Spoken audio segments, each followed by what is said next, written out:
Hello and welcome to episode 6 of Cryptenomics. Today, Aaron and I will be babbling about just the social impact of crypto. This is something we speak about a lot, and we thought it would be interesting. Yeah. It's interesting to sort of quantify the progression of these decentralized networks and how to sort of foresee the future. Yeah. Unfortunately, today I don't have a beer. I'm very tired for some reason today, so I'll have my iced coffee, mocha with little cream from Dunkin' Donuts. Yeah. So yeah, we could dive right in, I guess. The concept of a decentralized network has been around for 30 plus years. Like between LAN networks, that is technically a peer-to-peer network, but they have not really grown to fruition, any of these distributed, projects, whether it be like SETI was one, Folding at Home, projects like that. They do get contributors. Yeah, I would say that the most successful peer-to-peer network is BitTorrent. BitTorrent, well, yes. So that's definitely, And I think that's because that sort of touches on the concept of a financial incentive. While you're not getting paid to download stuff from, BitTorrent or these other networks, there is a financial incentive that you're getting something for free. Yeah. So your people are going to contribute to it, to seed, and also be able to retrieve files. Exactly. Yeah. It's illegal, but there's an still, incentive now. Exactly, yeah. And I think these tokens and these coins on these blockchains, I think that was the magic key to make these distributed networks become popular. We use the word gamify, the gamification of crypto, gamification, however you want to say it. And I think that's what crypto really does. It really created a whole movement around trading and technology that hasn't existed before. I see so many people who never would invest in stocks, who would never go major in finance, and who would never care to even trade or invest, who are now, feeling entitled and investing in these crypto markets because they see it like almost as a game rather than it's play money. a scary investment, which it's not though. It's Once it goes down, they realize it is not play it's money. definitely not play money. Over these past couple months, people learned that it's not play money. Learned the hard way. Yeah. But I think ultimately it's creating a broader social impact. I think having these coins and these tokens are good because it makes people want to contribute. Whether it's for selfish reasons or not, I believe that it creates a greater good in the individuals contributing to that network. Yeah, it's a mindset change that, people in society are going to have to go through to kind of, wrap their heads around how this works. It's definitely more community oriented, and there's frequently, not always, but frequently, a financial incentive. But the idea of just contributing to something for the sake of keeping it going for the benefit of everyone, you're deriving some benefit, but really, the contribution needs to be, somewhat altruistic, not entirely, but that's kind of the trend that society needs to take. Absolutely, yeah. And I think it really globalizes the world further, which is nice. Yeah, definitely. Instead of this being a nation state type of world, now, every day I'm interacting with people in Luxembourg, people in Asia, people, in Eastern and Western Europe, and in the US and Canada. And this hasn't happened before until recently. Obviously with video games, and it's been happening over the past 20 years. Like I just believe that our generation has definitely been more connected globally than, the baby boomers. But now we're really becoming connected more than just at a level of playing a video game in World of Warcraft with someone who lives overseas, but also like at a business level and a more serious political level. And I believe that it'll help shape things further for just a greater good, even beyond just the benefits of blockchain. Yeah. And you could see that it has a social impact. Like I said, there's people who wouldn't normally invest in crypto who are investing in crypto, but also on the technology side, right? You can quantify the social impact by the number of nodes, right? You can look at how many people are contributing to Folding at Home versus how many people are contributing to these projects. Yeah. And it's a lot more just to these projects that don't even have good ideas as Folding at Home. Folding at Home is a great thing to contribute to. I used to contribute to it. I don't know why I don't right now, but I used to. And I felt good doing it, but I'd much rather, mine at some blockchain and try to make Do you want to explain money. what Folding at Home is? Yeah, so Folding at Home is basically a project where you can contribute to science, they call it. But really what it is I forget if it's MIT backed. There's some major institution behind it, and they are researching the folding of proteins. And there's good folding and bad folding, and basically to research these proteins which can affect different viruses, I guess, and biological deficiencies. For them to do research and to run simulations and tests requires a lot of computing power. Billions and billions and billions of computations. So for you to just sort of leave folding at home running on the background of your computer, which you don't even notice, it doesn't take a lot of your power, your internet won't be slower, yada, yada. You can help them compute faster and get to their goals faster. So instead of having their own central server where they have to run all these computations, they can spit it out amongst a network, and it can be pretty random, and they can get responses back in random orders and piece it together, and it works. So there's no monetary... There's no monetary gain. Yeah. And so that's it's why. Purely altruistic. Purely altruistic. And it's been around for many years, and, it's a good idea, but I do believe that if they added a coin to it... Even if there isn't much utility to it, unfortunately, which is a whole other discussion we get into. But if they did add a coin to it, there are enough people who would care that much more to contribute to it. Sure. That's the reality of the situation. If you can kind of give it, that kind of financial incentive, monetary incentive, then, it motivates a whole new group of people who, otherwise would have just been selfishly thinking about themselves. And also, folding at home makes it stupid simple to contribute to. You don't have to be techie at all. It's literally you just download a file, open it, and it's a really pretty application that shows a picture of a globe, and you can see dots everywhere, like lights showing where people are contributing from, and that's kind of it. It's not like connecting to a mining pool and having to download mining software or having to run it on some Linux server somewhere.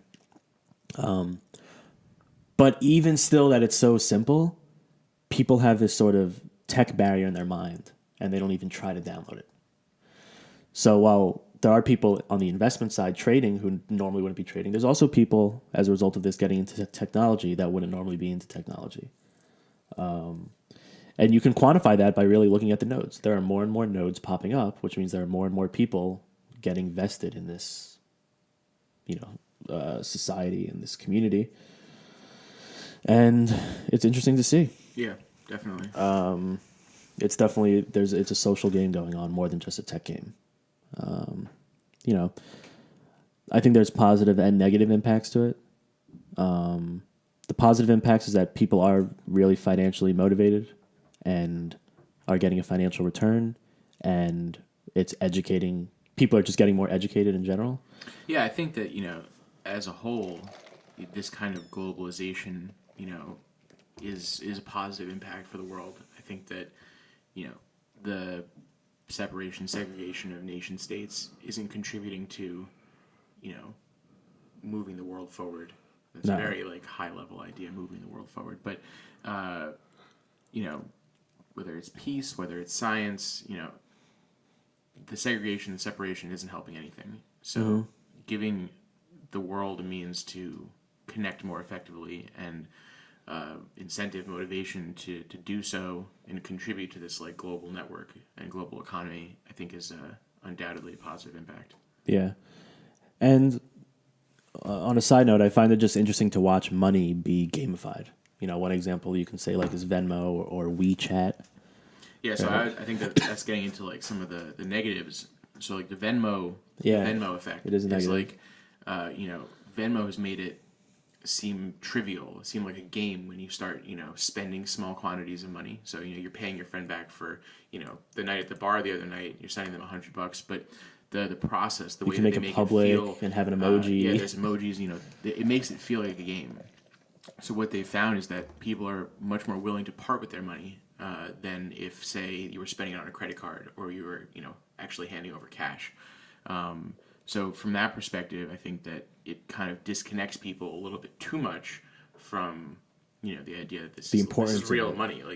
This isn't a game. This isn't, tokens in World of Warcraft. Yeah, it's not gold. Yeah. Granted, there are companies that make money from making gold and WoW, but whatever. That's a whole other thing. But yeah, so I think that, people will need to grow up a little bit maybe. I don't know if that's the 100% best way to put that, but, they need to see that this is real money. These are real assets. There's real value here. And if you, put thousands of dollars into it and then it all disappears, that's a real possibility.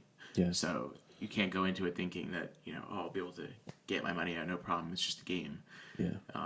it is not a game. Yeah. And the big picture too, you know, going back to these novice, newer, uneducated investors, you know, people who trade for a living, like, it's a science to them. It's not like they just woke up one day and were like, "Oh, let me trade." A lot of them, especially if they're trading for a bank, they went through serious training sessions, serious mindset And they have a sessions. level of discipline that like most traders don't even comprehend. So I think while the gamification is good, I think this initial boom of having new and unsophisticated investors coming in is very dangerous because clearly right now there's a lot of people who are learning that they should not be investing or trading. They should just be maybe long-term holding. And then there's also a lot of people who are getting scammed. So the sophisticated guys who have not good intentions have a lot more people to take advantage of, and these markets are very heavily manipulated right now. Yeah, absolutely. So the gamification, I think, is good overall from an education perspective and you know, involvement perspective. But you know, just another downside is that right now in this boom, there are people who are going to have to kind of weed out and settle out. Yeah, it's definitely going to bring a lot of people in. It makes it more appealing. It makes it easier to kind of approach. Whereas, you know, investing in stocks is so dry and boring and, you know, maybe scary. It doesn't have this appeal. For some reason, right? Because it's kind of the same thing. Like you look at a stock, it has a ticker, the price is moving, it has a team behind it. It's true. There's something about crypto though that is just more fun. Yeah. That's what it comes down to the newer investor. Yeah. You know, my background is a little more financial, so I kind of see it similarly. I find stocks to be pretty much just as fun to speculate on as crypto. But for some reason, there seems to be like a different perspective on it. Yeah, for wildly some reason. so. Yeah, and it might be because of the volatility and people see dollar signs and they want to become millionaires overnight. But I think that's a lot of it right now. But there is a gamification watching the hash rates and like it's just different. It's kind of more fun. There's more to it for sure. It's not as it It's doesn't different. feel as dry as, you know, Wall Street does. Wall Street just feels, you know, boring. Yeah. And that's my perspective. But and also the lingo, right? HODL, that's fun. Yeah, right? yeah. Like all of the memes around it, like that's fun. This is definitely being pioneered more by a younger generation. Whereas, you know, you have when people think of, you know, Wall Street traders, you know, they imagine Warren Buffett in their head. Yeah, guys in suits. Yeah, old guys in suits, gray hair, you know, more money than anything else. Yeah.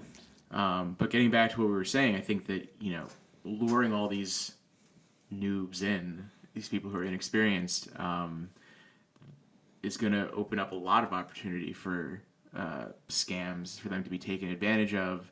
And you have, like you said, the more experienced guys who are... And you see it everywhere. Well-versed. Do you know Suppo Man? Have you been following that at all? No, I don't know who that is.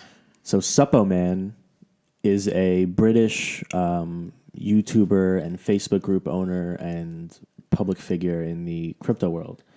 He definitely has a very large following. I think he has probably 150,000 subscribers on YouTube.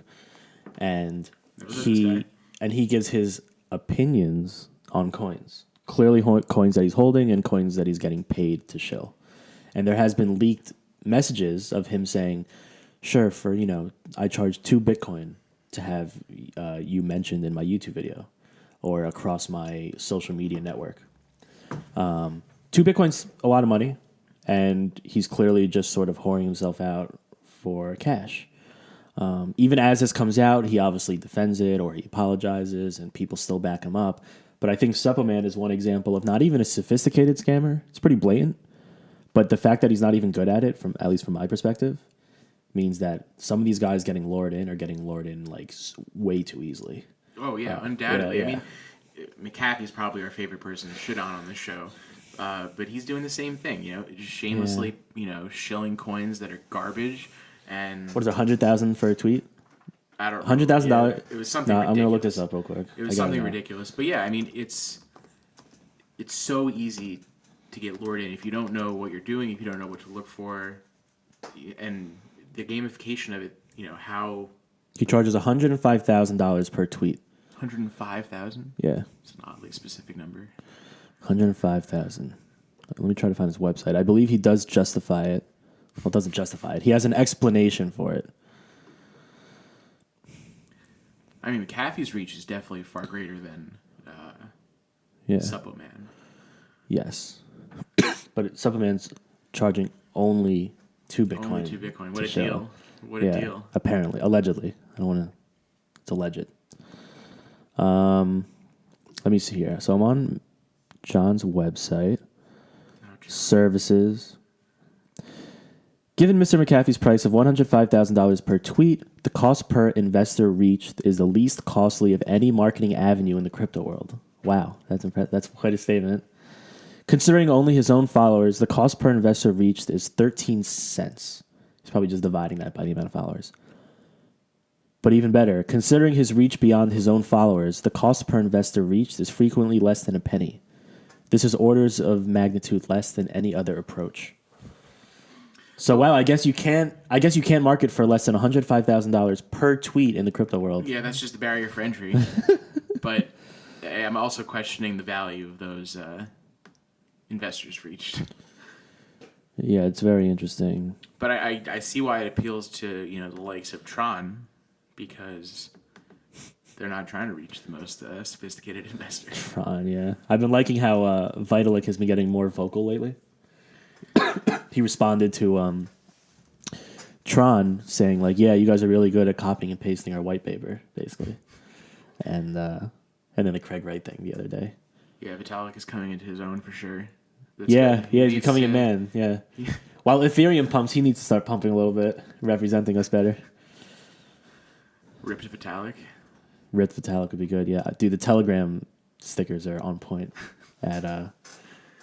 Yeah, I mean that's how you know you've made it when you have. If you're on Telegram, highly recommend downloading the Vitalik pump package. It's just these like jacked images of Vitalik with his head and like it's like nice pump and stuff like that. Photoshop jobs. Yeah, it's very good.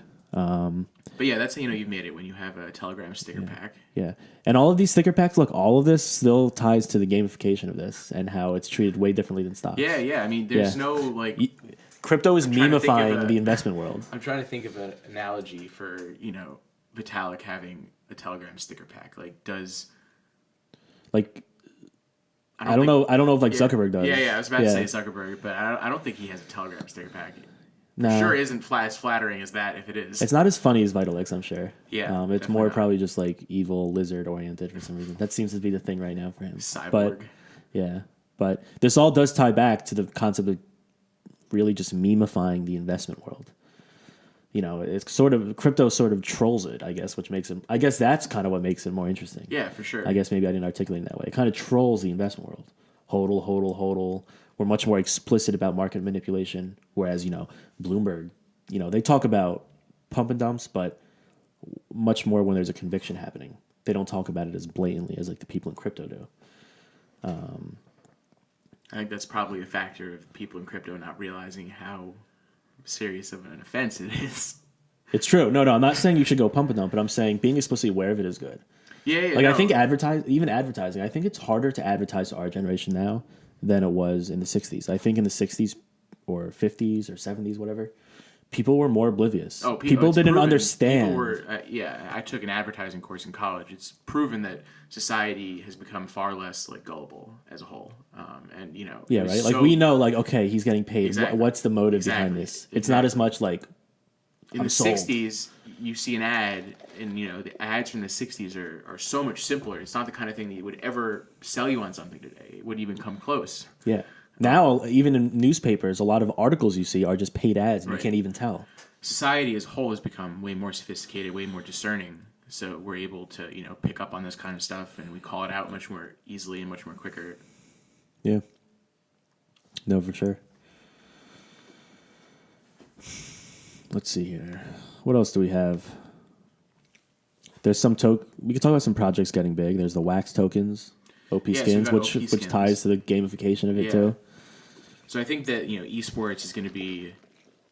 This blows my mind, but eSports is turning into a real massive fucking thing. I don't know why. I've always been into it. When you first started telling me about this, a year or two ago, you were like, eSports is going to be like a big thing, and I'd seen a couple of my more eccentric friends who had paid significant sums to go watch people play video games at Madison Square Garden, like in the championships, and that blew my mind. I didn't really understand why anyone would want to pay money. I didn't understand why people watched people playing video games on Twitch, let alone pay money to go to an arena to watch people play video games live. That really, I didn't understand that. But having watched this, unfold over the last couple of years, it's really opened my eyes. I think that it's going to be big. I don't think it's going away. No, I think it is big, and it's going to get bigger. Yeah, it's going to be huge. And the intersection between that and crypto seems obvious and will probably propel them both even further. Yeah. And, esports, it's not like the NFL, MLB. Yeah, there are North American leagues and there are, Asian leagues, but having a decentralized network of like OpenSkins, which is a marketplace for anyone who doesn't know, it's basically just a marketplace where you can buy in-game items and hook it right up to your Steam account. But I think globalizing it only makes sense. I don't think it should be like just an American company or an Asian company. And these tokens should be available to just gamers around the world because you are playing games with people around the world. Yeah, exactly. Even on the North American servers. A lot of people in South America don't like the South American servers because the quality of gamers is not as high and sometimes the connectivity is not as good. So a lot of people just join the North American servers. A lot of people just join the Asian servers. So you're already working with people around the world. There might as well be an economy that's global as also. Wax is a project I'm keeping an eye on. I'm personally not invested in it. Yeah. But it's a project. OpenSkins is a cool business. Yeah, I think OpenSkins is awesome. Yeah, so that's always held my interest. So the fact that they're doing a token offering and it seems like there's real utility there. It's going to be this decentralized digital asset exchange. So it hopefully will include what OpenSkins does, where they're selling in-game items, but it could extend well beyond that to CryptoKitties. Yeah, I think they mentioned that. Yeah, so who knows where I these think collectibles. Yeah, these collectibles. I used to be a huge Magic the Gathering player way back in the day, and that's making a huge comeback right now. But I think that those kind of card games are an easy win on the blockchain. I think that's actually right now there is a Magic the Gathering in beta online. What do you mean? They've had online Magic the Gathering, but now they have like a more official one for some reason. It's getting popular. It's in beta. It'd be interesting to see if they connect to any, sort of decentralized network to share cards. Yeah, I think that it's cards. A no-brainer. You have these, cards that some are rarer than others. They have quantity in circulation. Why not put this in the blockchain where you can verify? Yeah, I have one of 3. Whatever this card is. Yeah, it's much harder to fake on. You can't fake it on there. In the real world, you can fake it. So I think that's an obvious transition, and also leads to this kind of gamification idea. So yeah, eSports, those digital assets, all of it. I think there's a huge intersection there, and I think it's gonna be big. Yeah. Yeah. No, I think it makes sense. I don't know. I actually don't have too much more to say on that. Do you? I think that's everything I had. Yeah, I think a big moral of the story here is that while it's great to see the enthusiasm from people who wouldn't normally be interested in technology and finance, this is a dangerous game in the sense that it is gamified, it's memeified, it's trollified, and we all appreciate the enthusiasm as someone who's been into finance before crypto, as someone who was into technology before crypto yourself.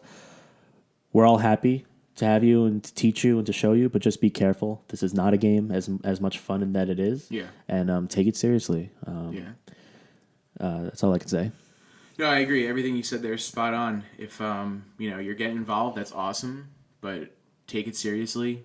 Treat it as if you were putting money in the stock market. If you were going to open a Robinhood account and invest in Tesla and Alphabet and Apple, Microsoft, whatever. Yeah. It's real money. It goes up, it goes down, and if you're just learning, it's definitely better to play it safe and put your money on some blue chip cryptos. No, definitely start with the big ones: Bitcoin, Litecoin, Ethereum, because you're going by teams. The reason those are big are largely due to the team. It's not due to the functionality. I'll tell you that much. Yeah, no, absolutely. I mean, Ethereum definitely is leading the charge in terms of functionality in those 3, but the teams behind those big 3 cryptos are immensely dedicated, have proven that they're committed to the project, they're seeing it to the end. You don't want to look at a coin that's fake partnerships and just pumped 100% in the past 20 hours for no reason. And that's where a lot of people hop on board and lose money. And more people lose money than make money. That's how how trading works. All the stories you're hearing about people becoming millionaires, people getting rich overnight. That's at the expense of other people losing. Yeah. Someone is losing that money. The money is not being generated. They are taking that money from someone else's losses. Yes, trading is a closed environment of traders, and the money flows somewhere. It's net zero. Exactly. So don't be the guy who's making that millionaire you just heard about rich. Be the guy who's becoming the millionaire. Yeah. So have fun. The social impact is great to see from people who've been in these industries before, but just be careful and, still have fun with it. So I think that's it. Yeah. Thanks, guys. Leave us some comments down below. Adios.